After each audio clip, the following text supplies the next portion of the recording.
Welcome back to Pop Culture Roundup, a podcast where we round up the latest news and talk all things pop culture. I'm your host, Jonah Park, and today we have something a bit different. This week it's just me, because we are facing one of the greatest threats to the Pop Culture Roundup, which is time itself. Me and J-Mac have had a little bit of a super busy week, and we've just been kind of trying to manage as best we can in this whole process, but it's just me today. And we had this whole episode planned, which we're going to save for a later date, which we're really excited about because it's another draft type episode. But in that, it's just me today. And I've been racking my brain about what today's episode could be about. And what I've planned is for today to be a short episode. Now, if it will actually be a short episode, we'll see. But a short episode kind of going through this lore that I've made for this character, this superhero character set in the DC Comics realm. I've thought long and hard about this character for a very, very, very, very, very long time. So there's a lot to go over here. I think what I'm going to do is I have written out just kind of the base outline of his story. And I think I'm just going to read it and insert details where I feel like they're necessary. So, without further ado, sit back, grab your popcorn, grab your soda, grab something, grab a snacky, and let's just sit back as I tell you the story of this character. So this hero's name is the Tranquilizer. I don't know if that name will stick because it seems a little bit tacky, but I've stuck with it for this long, and I might as well stick with it for today. And his real name is James Wilson. He is the son of Slade Wilson, aka Deathstroke. If you guys don't know who Deathstroke is, do some research. He's one of my all-time favorite DC characters, which explains why I would make a character that is his son. But basically, James Wilson's abilities are inherited from his father in the terms of Slade Wilson is basically a super soldier. He had injected super soldier serum into himself. That passed on to his son. So he's got a little bit of like added strength, durability, endurance, gymnastic ability, you name it, kind of the same deal. And through this story, we'll kind of explain different key elements of his story in terms of just exactly what other skills he has. In terms of appearance, just basically picture me. I basically wanted to insert myself into a superhero realm, except what we're about to list in terms of his skills and abilities, I have none of these skills and abilities. But just in terms of appearance, he's like I listed him as the age of like a Robin type character. So anywhere between 16 to I'd say like 19. Anywhere within there, he'll be that age, but he's blonde hair, blue eyed. Again, basically just picture me, and that's exactly what he looks like. And so, yeah, I'm just going to read what I've written down. So his name is the Tranquilizer, or Trank for short. Again, I don't know. And he's set in the DC universe. He's from an alternate Earth where Batman is dead, and so is the Bat family. So this story takes place on a different Earth, set in, I believe it's called the Dark Multiverse. They've gone over the different levels of the multiverse in the Metal storyline, DC, like the DC Metal storyline, and I forget what they call it exactly, but it's set in basically this version of the multiverse where everything goes wrong. So there's a version of the multiverse where there's infinite universes of things that are, good or neutral in terms of the changes that are made, and then there's a whole other multiverse that's set where everything just goes down the crapper, let's just say. And in this multiverse, this Earth, Lex Luthor is elected president, and when that happens, he assigns Deathstroke as his Department of Defense leader, So he's basically in charge of all armies in the United States, and thus begins like a manhunt for the Justice League. Like Lex Luthor wants to be the one that the American people depend upon so much that they don't need superheroes. So he basically assigns Deathstroke the task of killing the Justice League, and his first order of business is to kill Batman. He does so successfully, which again, on any normal circumstances, it would be a close call, but Deathstroke would definitely not win. But seeing as though it's set in the dark multiverse, Deathstroke is successful in killing Batman. In so doing, he invades the Batcave and gains access to Batman's contingency plans against the Justice League and starts to use that against the Justice Leaguers. So in this case, the Justice League have disbanded. The world has gone apocalyptic, with most of the heroes hiding underground, laying under low profile. And in this Earth, Deathstroke has a son with, I'm not actually sure with who yet. So I want the mom to be an important role in James Wilson's, aka the Tranquilizer's story, but I have no idea who the mom would be yet. And so Cyborg is actually the one who gains intel that Deathstroke has access to the contingency plans and actually warns the Justice Leaguers that Deathstroke has access and they need to hide because like the American people are against them now.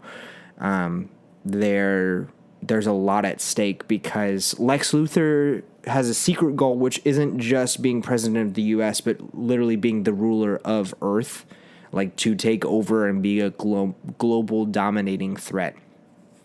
And so, and thusly, we move on from there.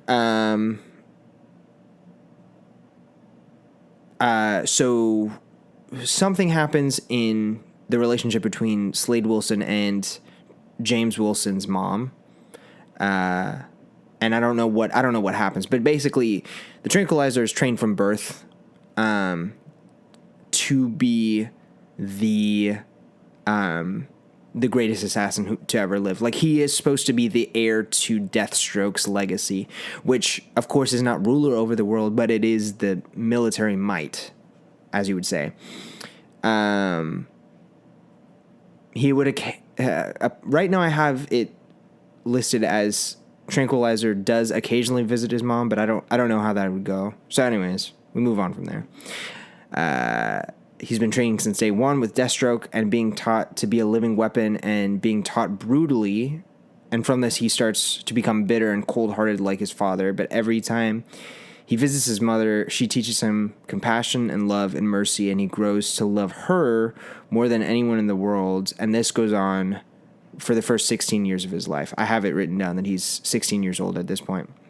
Until one day, his mother mysteriously dies, and Trank mourns incredibly, as anyone would. And he starts to reach a point where he realizes in order to fully be a living weapon, he cannot hold on to his compassion or mercy, and his anger fuels him to become unstoppable. He goes on hit missions with his dad, so basically him and his dad and, all of Deathstroke's forces are getting assignments from Lex Luthor to take out otherworldly officials and different things like that. Goes on hit missions with his dad to take out targets. And at first, he does really well and doesn't question it. But then he notices that the people, his dad, like the people that Deathstroke is hunting are innocent people. And that, that compassion and mercy start to creep in again, these lessons from his mom. And he starts to let his mother's lessons guide him again, and he continues on and lets some people live, but under cloak and dagger. Like it's very hidden away from his father. His father is recognizing that these people are escaping somehow, and Tranquilizer is making it very believable that he doesn't know, that Tranquilizer doesn't know how they're getting away or whatever. But Deathstroke is obviously getting more and more frustrated, training Tranquilizer more ferociously. Another thing I forgot to add in this overview is that Tranquilizer is not only getting trained by his dad, but he's also getting trained by all of these different supervillains from across the world, because superheroes are dead or underground, and now the supervillains are kind of taking over. It is kind of a thing, though, where Lex Luthor is against any superpowered individual. So the supervillains are guaranteed safety for now, but with the flick of a switch, they could be hunted by Deathstroke and his forces randomly. And it's kind of like the supervillains are all operating and serving Deathstroke under like fear of what could happen, basically. But he's getting trained by people like Ra's al Ghul, or who else? Like Deadshot. All of these different people to kind of gain this new skill of like strategy, combat, sharpshooting. Like, he's becoming a living weapon. He's well known for his like Tranquilizer is well known for his ability to strategize. But basically, again, you're thinking of like a Robin or a Nightwing or Red Hood. Like, it's all kind of all of these figures kind of coalescing into one being. So we move on. Obviously, he's getting trained, letting some people go, but his dad is really confused on how they're getting away. And in this tension of like continually going on missions, continually failing, in Deathstroke's anger, he accidentally slips up and confesses that Deathstroke is the one who killed Trank's mom, and Tranquilizer is so stunned by this.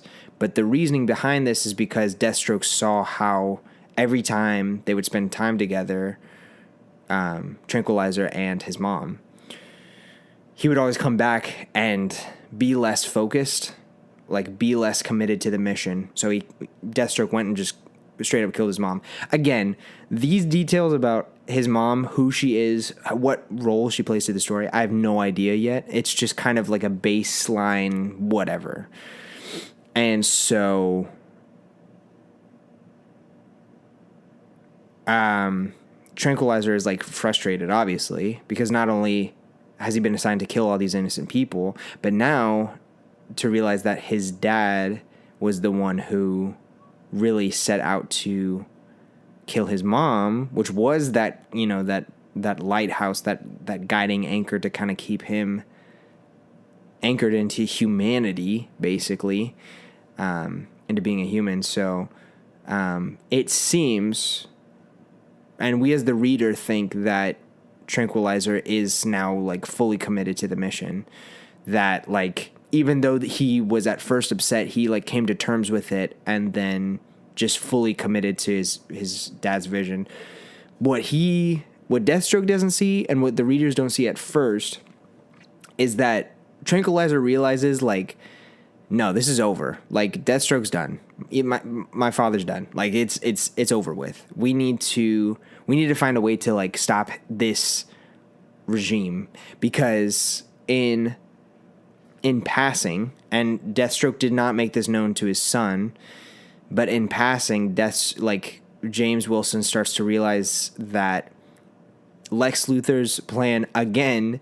Lex Luthor just becomes this really power-hungry individual. It's still Lex Luthor, but his motives are changed, in which he's not just looking for United States domination. He's not just looking for global domination.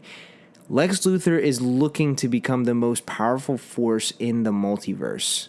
Multiversal, whatever. And again, that the multiversal aspect of that might not be a part of Lex's story, but it's definitely world domination for Lex. So, James comes up with the conclusion that the heroes that we had to save our world are gone, but there are other worlds. And so James starts to do study on the multiverse in secret. and he does his research on multiversal theory. He becomes very, very, very well versed in the multiverse. And he comes across these ancient texts that say that Cyborg was the only one who had access to boom tubes, realizing that boom tubes are gateways to other, through space, time, and through the multiverse. And he realizes what he needs access to is a boom tube. James starts designing prints for a wearable gauntlet-like technology. It's not like, don't think of like Infinity Gauntlet. Just think of like, I don't know, just like a wearable piece of tech, but it's not anything like humongous. It's like, it's very portable. It's very accessible. But this gauntlet and this it's an AI program as well that's able to map out the multiverse, to create a boom tube, and then to basically be able to move freely within the multiverse. And so James designs the basic outprints of it, but he needs access to boom tubes, because if you don't know, boom tubes are apocalyptic technology. Now, Apocalypse is like where Darkseid comes from, this really huge, formidable threat to the Justice League. And he needs access to a boom tube. The only one that the records state that had access to a boom tube was Cyborg. James knows that his father has taken out a great many deal of Justice Leaguers, but he also knows that Cyborg is the only one that has not been a confirmed kill. So, we pick up here. James, still working for his father, still selling the lie that he is committed to the mission, committed to whatever Deathstroke needs him to do, is also secretly doing research on the multiverse, building out the prints and the skeleton design of this wearable technology. He just needs the core element, which is the boom tube. And now he knows that Cyborg is not dead. Officially, at least. Cyborg's not dead. So he needs to find Cyborg in order to get access to the boom tube. He needs to team up with Cyborg, and he needs help from the Leaguers here. So, we start here, right? All of a sudden, Deathstroke is being made aware that Batman has returned. Now, in this universe, to Deathstroke, Batman is Deathstroke's greatest fear. That's why he killed him first, because he knew that Batman was literally the only one who could destroy him, genuinely, who could defeat him. So when rumors of Batman being back in this world start popping up, Deathstroke is starting to panic really bad. Now, Deathstroke's Deathstroke, so he's still able to compose himself, but secretly you can start to see the fear creeping back in. You start to see that Deathstroke's getting a little bit sloppier when he hears news that Batman has returned. At first, Deathstroke doesn't believe it, but there is security cam footage of a man taking out Deathstroke's forces, and it's a very shadowy figure, but you can very distinctly see two pointy ears and a cape on this figure. And it looks an awful lot like Batman. So, Deathstroke is worried. It doesn't matter to him whether it's real or not. He believes it's real because of his fear overtaking him. And he's not one to succumb to fear often. But like I said, Batman is his greatest fear. So, it's up to Deathstroke. And to Deathstroke, if he himself does not kill the Batman, or whoever this imposter is, it didn't happen. So, Deathstroke gets word that Batman was last spotted in, I don't know, we'll say Lower Gotham or whatever. So Deathstroke gears up with a sniper rifle. He's ready to go. And he's acting covertly. Now, typically, now that Deathstroke has access to armadas and forces, and it doesn't matter about the stealth aspect to him. He's still good at it, but he's not having to operate in that as much because he doesn't need the stealth aspect of it. But this time it's just Deathstroke. So he is operating the most, even more stealthier than he has been in a while. He props himself up on a rooftop, waiting for Batman to return to this apartment complex, which is hypothetically where everybody sees this shadowy figure go into. So he's ready. He's waiting for a long time. It's the dark of night. You can't see very much. And then he looks and he sees this Batman-shaped figure jump through the window of this apartment. And he's seeing, the outline of the shadowy figure kind of take off the mask and kind of rest. He's starting to rest for the night. And of course, Deathstroke takes the shot. But, and there's a but, what we did not know, what we were not aware of, is that this was the plan of the Tranquilizer. Because it was really Tranquilizer behind all of this. He knew that his dad's greatest fear was the Batman. So he staged this whole thing. He dressed up in a very, very cheaply made Batman costume, or maybe it's real, I don't know, and paraded around taking out his dad's forces. Really selling this, really giving it away. And what he had done was he had set up these screens on the windows of this random apartment somewhere in lower Gotham that would track the movement of anybody who walked through the door and basically augmented reality, give them the shape of the Batman, and basically make it look like Batman was in this apartment building. There's no Batman. Batman does not exist in this universe. But what had really happened was Tranquilizer had covertly sent Lex Luthor a letter saying that it was very urgent. And I don't know how we get here, but it's very urgent that Lex Luthor immediately go to this apartment because there is some serious, like, this is your safe house. You are under attack. Basically, like, we need to get you to your safe house. So Tranquilizer sets up a decoy of, like, this is a futuristic, apocalyptic, whatever.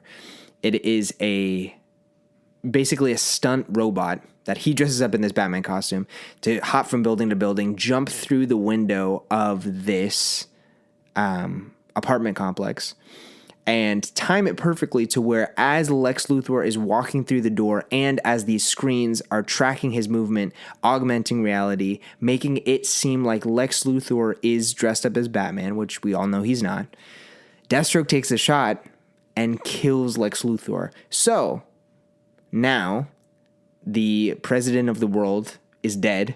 Deathstroke is to blame for it. Deathstroke then goes to the apartment, realizes what's happened, and is furious. But he's also terrified because he just killed the leader of the world.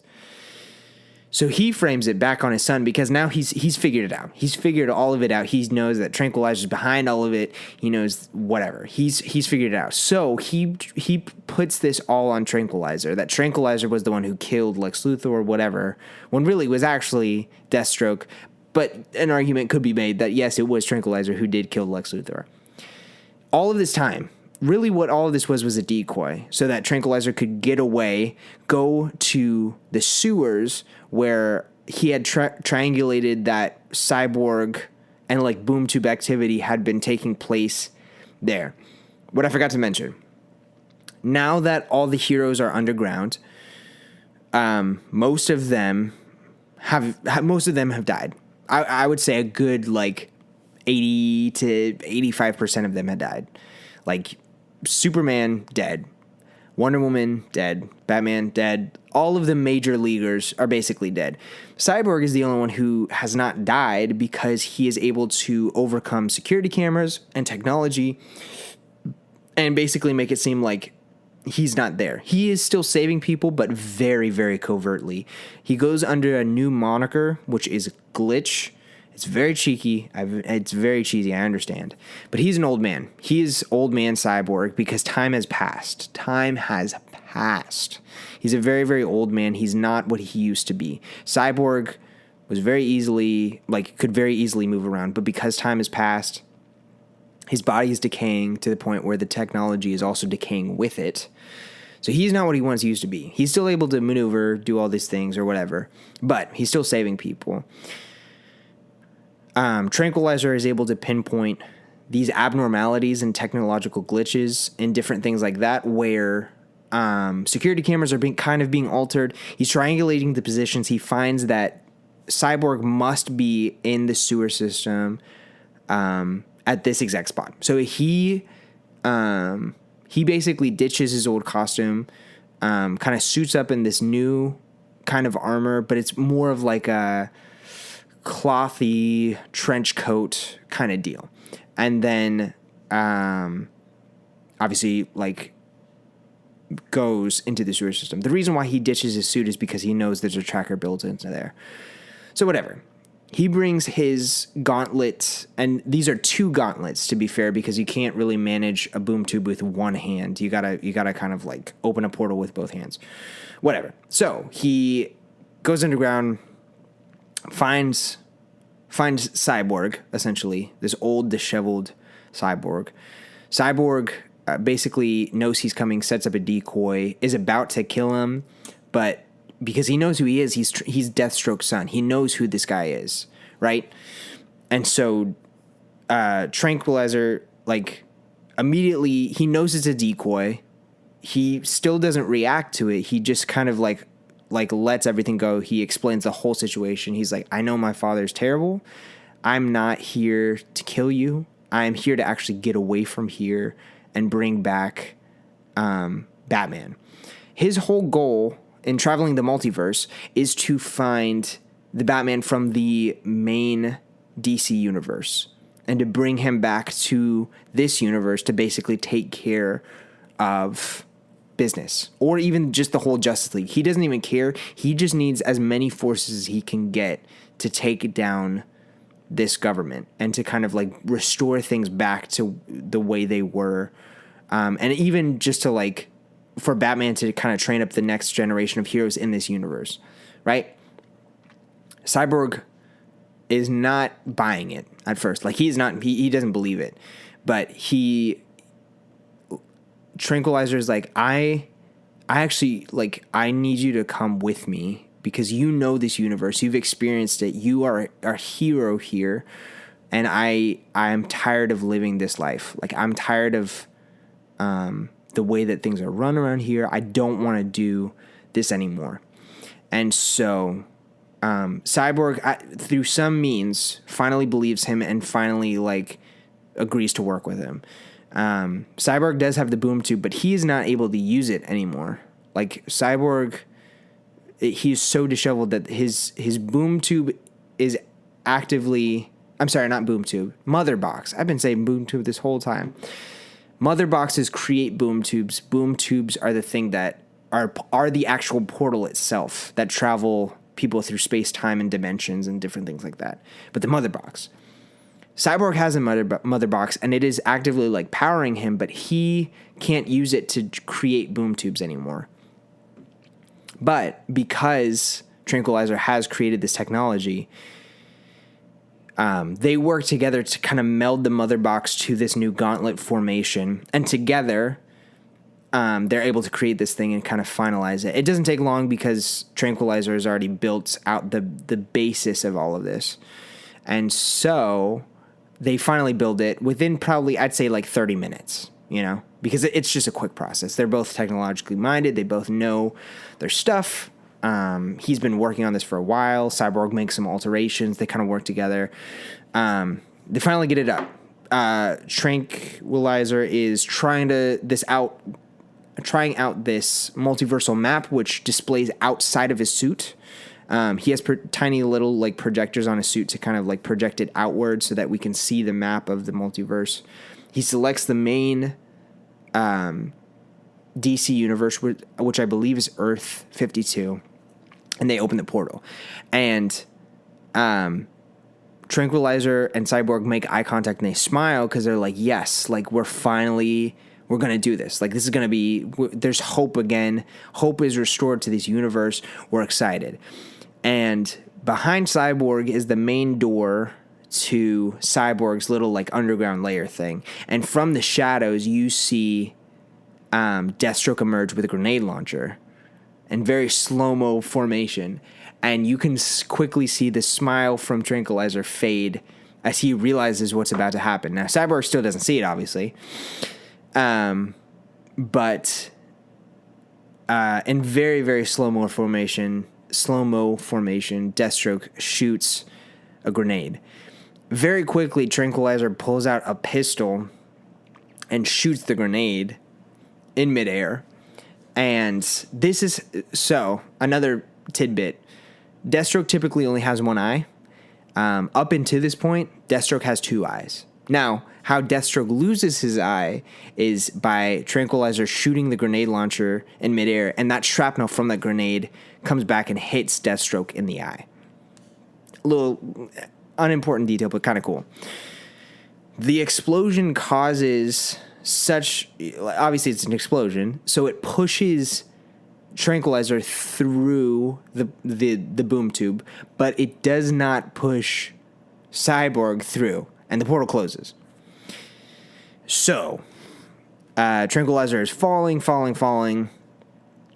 ends up in this universe, and then meets Batman. Batman is like very confused. He actually is not very confused. He understands the situation perfectly, but he's like, I'm not going to another Earth and doing this because like that is not my responsibility, and the ramifications of us interfering with the multiverse in such a catastrophic way in which we bring in a completely new team of heroes to defeat an Earth's villain that is not our own. The ramifications for that are so catastrophic that like we're not doing it that way. But what Batman does agree to do is to train Tranquilizer. Now, of course, Tranquilizer has all of this experience from all these different supervillains, but the difference being that supervillains basically always lose. Batman is the only one who knows discipline and fighting styles and how to defeat an enemy that is 10 times stronger than you. That being the case, the rest of Tranquilizer's story is set in the main DC universe, where he's just training with Batman, basically acting as a Robin-type figure, and thusly creating this whole new origin story for this character. The reason why he's called Tranquilizer is because after he is committed to not killing people anymore. And you could look at his origin story and be like, okay, but he actually killed a lot of people like Lex Luthor, and then like had a pistol and shot the grenade midair, and then kind of like permanently disabled Deathstroke visually, like visual impairment to the max. True, right? But his whole goal is like, I don't want to necessarily kill anybody. I just want to make sure that this stops. He does have that kind of thing, that kind of classic like Batman or Robin scenario where he just wants to get revenge, and like he does want to like kill the person that has killed his loved one, hence his father. But that being said, and Batman knows this, and he's still trying to train him to like, it's either all or nothing. You can't like be passive with some people but then kill other people. Like there needs to be kind of a balance in all of this. But yeah, his whole thing is not trying to kill anybody, but to really like kind of the Batman way. You know what I mean? And so because of that, his gauntlets have tasers on them. That's a big part of his power set, is not necessarily like having electric powers, but having electric gloves and electric stun bullets or or tranquilizer darts, basically, to disabilitate, or not disabilitate, debilitate, to basically knock unconscious his villains or his adversaries in which he's going up against.